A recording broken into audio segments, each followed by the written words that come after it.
Hello everyone. तो आज हम इस वीडियो के द्वारा गुजरात बोर्ड का हिंदी जो कि क्लास 11th का है, इसके चैप्टर नंबर 17 गज़ल, जिसे लिखा है विजय तिवारी ने, इसे हम पढ़ रहे थे। इसका पार्ट 1 हमने इससे पहले वाले वीडियो में किया, जिसमें हमने कुछ गज़ल को पढ़ा। अगर आपने वो वीडियो नहीं देखा है तो पहले आप उस वीडियो को देख लें, कवि के बारे में अच्छे से समझ लें, ताकि आपको ये गज़ल और इसके कवि के बारे में अच्छे से समझ हो। ये जो कवि हैं विजय तिवारी, ये भी गुजरात के अहमदाबाद में जन्मे, जिनका जन्म 1963 ईस्वी में हुआ था। इन्होंने कई रचनाएं की हैं, गज़ल लिखे हैं, गज़ल या कवि के रूप में ये प्रसिद्ध हैं, जिन्होंने बहुत ही अच्छी कविताएं लिखी हैं और अपनी गज़ल को हमारे सामने प्रस्तुत किया है। तो इसके बचे हुए गज़ल को आइए हम लोग पढ़ते हैं। लिखा है, मुश्किलों से डर के जो मर जाए वो तो और होंगे, जीत हो या हार पर संघर्ष मैं करता रहूँगा। कवि कहते हैं कि मैं कठिनाइयों से डर कर मर जाने वाले लोगों में से नहीं हूँ। मैं लड़ने से नहीं डरता, फिर भी लड़ाई में जीत हो या हार मैं इसकी परवाह नहीं करता। मैं अपना संघर्ष जारी रखूँगा। कवि कहते हैं कि मैं कठिनाइयों से डरने वाला इंसान नहीं हूँ। कठिनाइयाँ कितनी भी आ जाए मेरे पथ में, मेरे मार्ग में, मेरे रास्ते में, मैं उनसे डरने वाला नहीं हूँ या उन लोगों में से नहीं हूँ जो डरकर मर जाए। मैं लड़ने से नहीं डरता हूँ। अगर संघर्ष करना पड़े तो मैं संघर्ष करने से डरता नहीं हूँ। फिर भी लड़ाई में चाहे जीत हो या हार हो, मैं इसकी परवाह नहीं करता हूँ कि मैं जीतूँगा या मैं हारूँगा। इसकी परवाह मैं नहीं करता हूँ।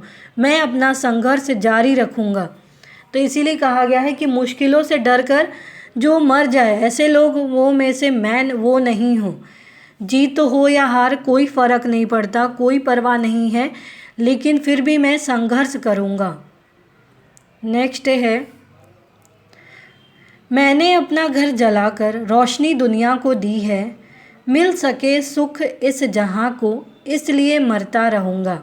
लिखा है, कवि कहते हैं कि मेरे संघर्ष से दुनिया वालों को सीख मिलेगी। मैं संघर्ष करते हुए अपने आप को खपाता रहूँगा ताकि इस संसार के लोगों को सुख मिल सके।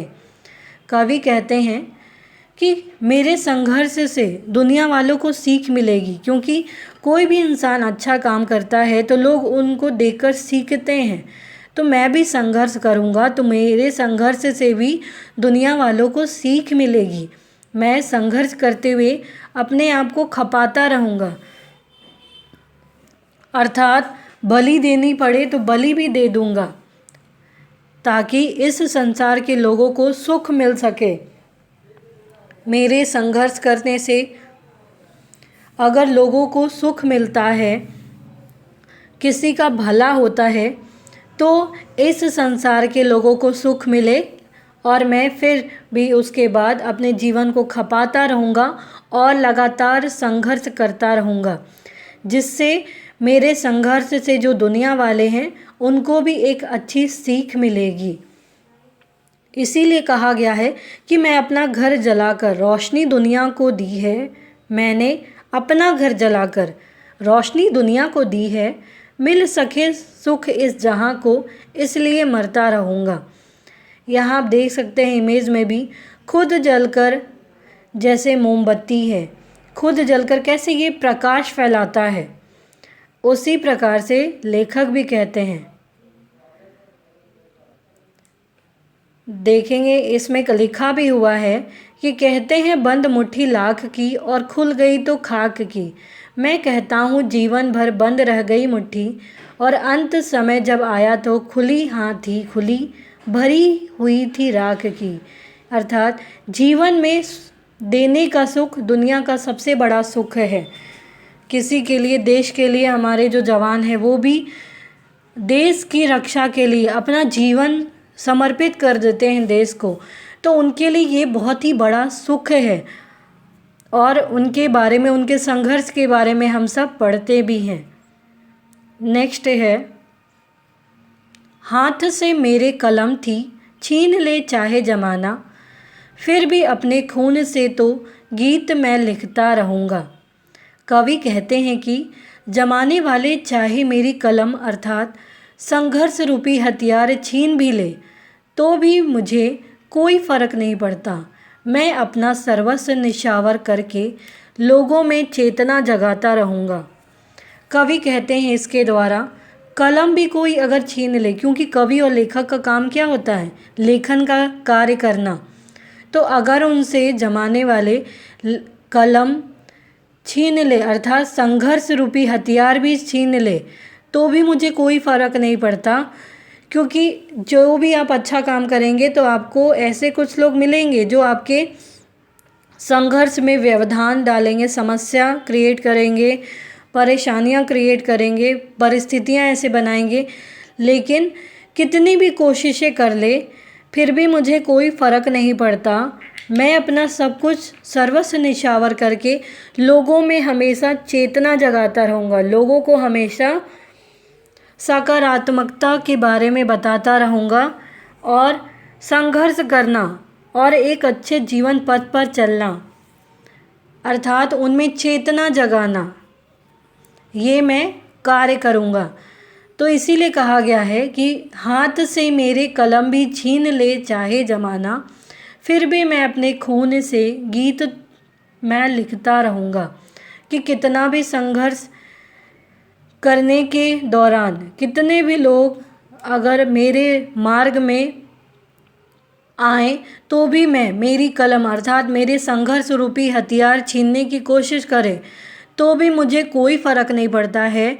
मैं अपना सब कुछ निछावर करके लोगों में हमेशा चेतना जगाता रहूँगा। लिखा है, सोचता हूँ मौत से भी आज दो दो हाथ कर लूँ, मिट गया तो भी सदा इतिहास में बनता रहूँगा। कवि कहते हैं कि इस प्रयास में यदि मेरी मृत्यु हो जाए तो भी इसकी मुझे कोई परवाह नहीं है। अगर मैं इस प्रयास में मिट गया तो भी मैं इतिहास बन जाऊंगा अर्थात अमर हो जाऊंगा। तो कवि कहते हैं कि इस प्रयास में लोगों को चेतना देने में मैं संघर्ष कर रहा हूँ, उस दौरान अगर मेरी मृत्यु भी हो जाती है तो इसकी मुझे कोई परवाह नहीं है। क्योंकि इस प्रयास में अगर मैं मिट गया तो भी मैं इतिहास बन जाऊंगा, लोग मुझे याद करेंगे, मैं अमर बन जाऊंगा कि किस तरीके से संघर्ष करते हुए इन्होंने लोगों को या लोगों के मन में चेतना जगाया, लोगों के खुशहाली के लिए खुद संघर्ष किया और ये इतिहास बन जाएंगे और अमर हो जाएंगे। कहने का मतलब है अमर हो जाएंगे। तो इस प्रकार से देखते हैं हम लोग कि किस प्रकार से कवि संघर्ष कर रहे हैं लोगों के मन में चेतना जगाने के लिए, लोगों को खुशहाली देने के लिए और एक लोगों के सामने सीख बनने के लिए कि हमें इस प्रकार के कार्य करने चाहिए। हमारे जीवन में अगर कभी भी ऐसी परिस्थिति आती है जिससे हम घबरा जाते हैं तो ऐसी परिस्थिति में भी हमें संघर्ष करना नहीं छोड़ना चाहिए, क्योंकि अगर आपने संघर्ष करना छोड़ दिया तब तो आप कभी आगे बढ़ ही नहीं पाएंगे। और अगर आपने संघर्ष करते हुए अपने जीवन को आगे बढ़ाया तब आप अपने लक्ष्य को भी प्राप्त कर सकेंगे। तो बीच में घबराना नहीं है। नेक्स्ट लिखा है इन्होंने, चाहता हूँ बस यही बन जाऊँ गर मैं भी विजय सा, तो मुसीबत में भी फिर मदमस्त हो हंसता रहूँगा। कवि कहते हैं कि मैं चाहता हूँ कि यदि मैं ऐसा बन जाऊँ तो मैं हर मुसीबत का निश्चिंत होकर सामना करता रहूँगा और सदा खुश रहूँगा। कवि कहते हैं कि अगर मैं विजय सा, क्योंकि इनका नाम ही विजय है, अगर मैं ऐसा बन जाऊँ तो भी मैं हर मुसीबत का, क्यों कहा गया ऐसे कवि, क्योंकि कवि कह रहे कि हमेशा संघर्ष में करता रहूँगा। तो अगर मैं हर मुसीबत का निश्चिंत होकर सामना करता रहूँगा और सदा खुश रहूँगा, संघर्ष करते करते भी मैं खुश रहूँगा। इसीलिए कहा भी गया है कि मुसीबत में भी मदमस्त हो, हंसता रहूँगा, अपने में मस्त होना और हंसता हुआ रहूँगा, खुश रहूँगा संघर्ष करते हुए। तो इस प्रकार से हम देखते हैं कि ये जो चैप्टर है हमारा यहीं पे समाप्त होता है। उम्मीद है आपको ये गज़ल समझ में आई होगी और इससे भी हमें अपने जीवन में संघर्ष करना छोड़ना नहीं चाहिए, चाहे परिस्थितियाँ कैसी भी हो, क्योंकि जब तक हम संघर्ष नहीं करेंगे अपने लक्ष्य को प्राप्त नहीं कर पाएंगे। तो अगर आपको ये गज़ल समझ में आया हो तो प्लीज़ आप इसे लाइक करना, शेयर करना, कमेंट करना, सब्सक्राइब करना ना भूलें। Thank you.